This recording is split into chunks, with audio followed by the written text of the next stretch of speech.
things like this, and who better to be used as a punching bag than Fringe Elements, because frankly he's the perfect target.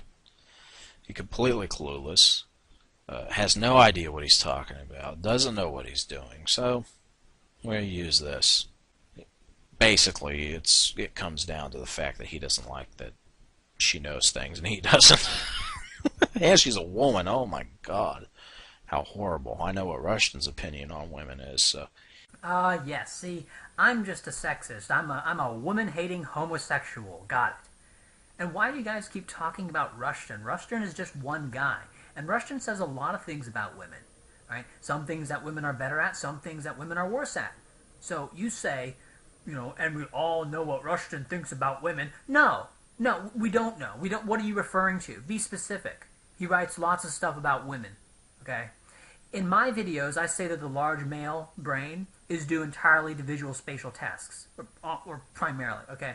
And this explains the large brains of certain Native Americans and Arctic peoples, despite their low IQs, because they appear to have a form of intelligence that isn't properly measured by IQ tests, namely visual spatial tasks. And if you look at the study Negligible Sex Differences in Intelligence, they find the main cause of the male-female gap is visual spatial tasks. So it appears that things like navigating larger distances require physically larger brains.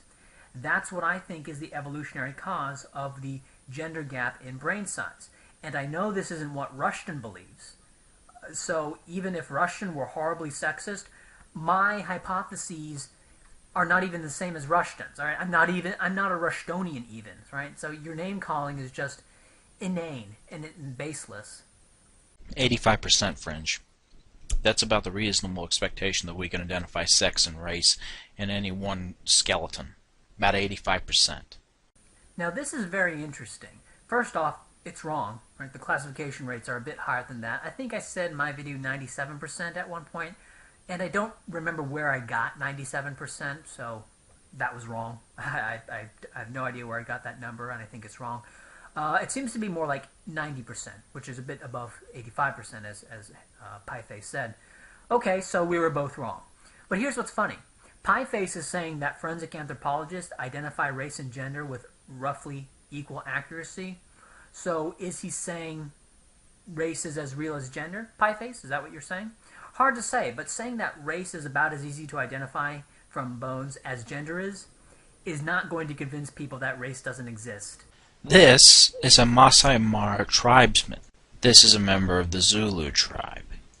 The question is, what is the real difference between the two of them? Now, operating under the fringe elements auspices of anthropology, we put them all in the same category because they're both black. No. Yes, I'm aware of the genetic diversity within Africa, and ideally we would be able to identify more races within Africa, but Australian and Papuan Aborigines are black, and some Indians have coal-black skin, and all throughout my videos I've separated these populations from Africans. Okay? So no, I'm not going entirely based on skin color. It would be nice if Pieface actually asked some questions before presuming things. What is the difference between the Masai Mara and the Zulu? Well, first of all, they actually speak two different languages, believe it or not.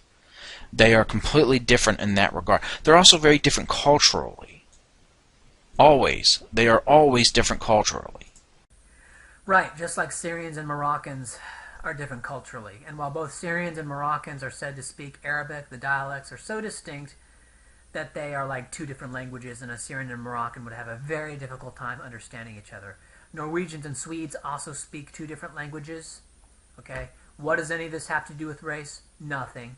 This is what I call reading the phone book. Spitting off a bunch of facts that aren't relevant to anything being discussed, which implicitly strawmans my position without actually saying it, so he has plausible deniability, and then saying that his reading of the phone book somehow disproves my position.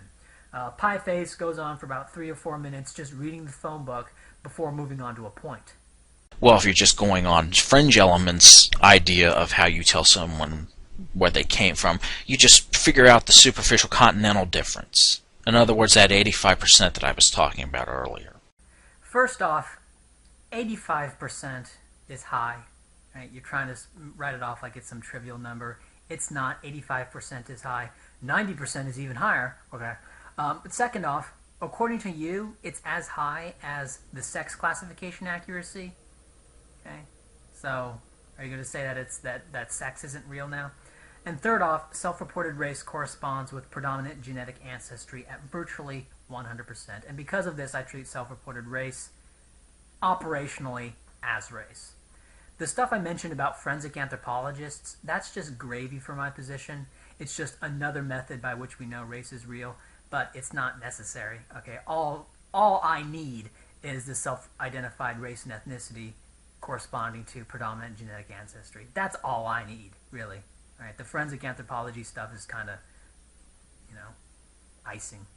Then in response to the aggregate differences in brain morphology, Pieface asks, So what are you getting at by this statement, Fringe? I'm saying that these identifiable races having different morphologies have, on average, different cognitive traits, and these differences are congenital. And this is no more a denial of the effects of environment, any more than saying that athletic ability is largely innate somehow means that you think training doesn't matter. Okay? And despite all of your bluster about race not existing, you say races exist, you just don't want to call them races. There are as many different ethnic groups in China as there probably are languages in China. This idea that you keep putting forward doesn't make any sense. It doesn't make any sense at all because it doesn't tell us anything about the people. Their material culture is all important.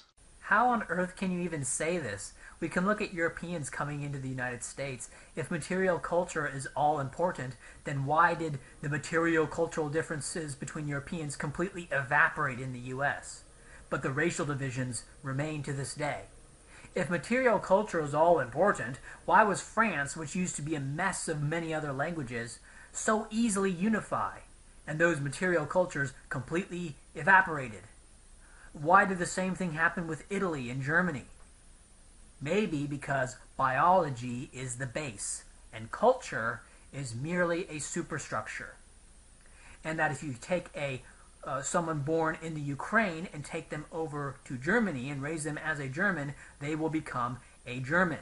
If you take someone from the Congo and bring them to Germany and raise them as a German, they will become an African who speaks German. We know that people with genes create cultures. That is what we know for sure. To what extent the culture then influences the people who made it, that's a spotty thing, all right? And that's speculative. And as we can see throughout history, it's ephemeral. It can evaporate in a single generation, sometimes even faster. You like to use the term self-identified race a lot. Well, the Etruscans called themselves the Rasna or the Rasana. The Romans called them Etruscans, and the Greeks called them Turanians. Now, which one are they? Shouldn't we go with what they call themselves? If a person self-identifies as Korean and insists emphatically that he is not of the same race as a typical Manchurian or a typical Japanese person, not an Ainu, but a typical Japanese person, then we can go ahead and say, okay, call yourself a Korean all you want, but if you self-identify as a Korean, we're going to lump you in the East Asian category. Right? This is simple. This is not a very complicated thing to do. If someone wants to say, I am not part of the same race as an Englishman, I'm a Scot, I'm a separate race, what we would do is we would say, yeah, whatever, you're European. Thanks. And you're essentially talking about the tool of a government bureaucracy to identify people for in terms of a census. Don't you hate government? No. Holy shit. Oh, man. Okay. First off, I define the state and government as two different things. Second off, states build roads, police, firefighters, and I'm not against any of those things. Just because a state is doing something doesn't mean I'm against that thing being done. Okay, when I'm an anti-statist, a state is a form, right? It's not the content. Now, I'm against a lot of certain bad content, but anti-statism is against a form. It is against a macro arrangement, right? It's not against roads. It's not against, it's not against ice cream. Look, the state is producing ice cream. Does that mean you're against ice cream now? Like, no. Okay. Anyway, third off, a bureaucracy identifying different groups doesn't mean that those groups don't exist. Okay? Right? When the U.S. Census identifies, all right, well, here are the African Americans, the blacks. Here are the Mexican Americans, the Hispanics, or whatever. Here are the Native Americans. Right? Just because the census does that doesn't mean they don't exist. right? And another person identifying these other groups doesn't mean I'm a big fan of those other person. That other person, for example, for example, you obviously identify different races existing. You don't use the word race, but you identify other races as existing. Does that mean I'm a fan of you? Like this argument is non-cognitive. It has no. It's a non sequitur. It doesn't go anywhere. It just has no point. You're, it's kind. I would say it's kind of like you're reading the phone book, but I think you thought that it had a point, but it doesn't. This arbitrary assignment of self-identified race also tells us nothing. If I meet a guy in downtown Cincinnati and he's black, does it tell me anything about him? Now, because it's in downtown Cincinnati, I'm sure that you would say, well, he lives in the ghetto. No. Here are the per capita incomes of various races in the U.S. according to the U.S. Census. Let's compare that to other countries. What's the likelihood of a Portuguese person living in the ghetto? Probably not very high, okay? Same with black people in the U.S. Pie face, you really need to slow down on the assumption. You seek only to see the superficial. No. What? This is not even... This is... Pie face, I don't even know what he's getting at or what he thinks or who he thinks he's talking about. I am perplexed here. Because it's frankly all you're capable of seeing, apparently. No. And that's all you ever talk about. Why? What is so horrible about other people mixing with people that you don't like? What are you talking about? All I'm talking about is race, cranial capacity, and the apparent differences in cognitive function between these identifiable races. All of which, just from watching this single video, you seem to agree with. Right? I mean, you don't want to use the word race. We don't use the word race. We use the word ethnicity. It's infinitely more explanatory. Ethnicity's vaguer. Right? Ethnicity could mean race. It could mean language. It could mean, funny hats and holidays. I mean, ethnicity is even more vague than race. But anyway, you generally agree with what I'm saying. You're just nitpicking. Right? And in my videos, I haven't said anything else except that I think people should be allowed to self-segregate. In fact, I made this very clear in a video I made to you and in my responses to Sophia Rune. If you got the jungle fever and you want to marry a black woman and have a bunch of mulatto kids, go for it. Yeah, whatever. Concepts of race as we know them have only existed for about 500 years. No. You live in a particular point, in a particular time, in a particular society. You grew up apparently in a culture that didn't like anyone who had a melanin count above a certain level. Now, I don't know what made you into this kind of mean-spirited, bigoted person. This is just the mystery of racism. This is just recitation of the mystery. It's a pageant. He has a story. He has his little narrative. And this is not an argument. He's not even explaining how he knows any of this about me. He's the knight. I'm the demon. And that's all this is. He's just putting people in their little bins, like, you are racist, you follow the racist pattern, and the racist story as I conceive of it, right? That's all this is. But you are as much a product of that culture as any of the rest of us. When you live in a culture like that, the results are right before us. A person who has no understanding of what it really means to be human. Okay, so now I'm saying that other races of the human species are not part of the human species. Or are we going to get in a big discussion about the neurological correlates of humanity that separates humans from other animals? And if we find that these neurological correlates are in chimps, could we then say that chimps are human or partly human? And if these neurological correlates with humanity vary by race, as they almost certainly will, okay, would we say that some races on average are more or less human than others? Oh, no, you're not saying anything. You're just making using some emotional language that means precisely nothing. Okay, Pieface then made 6 more videos to me, or maybe 7, I forgot.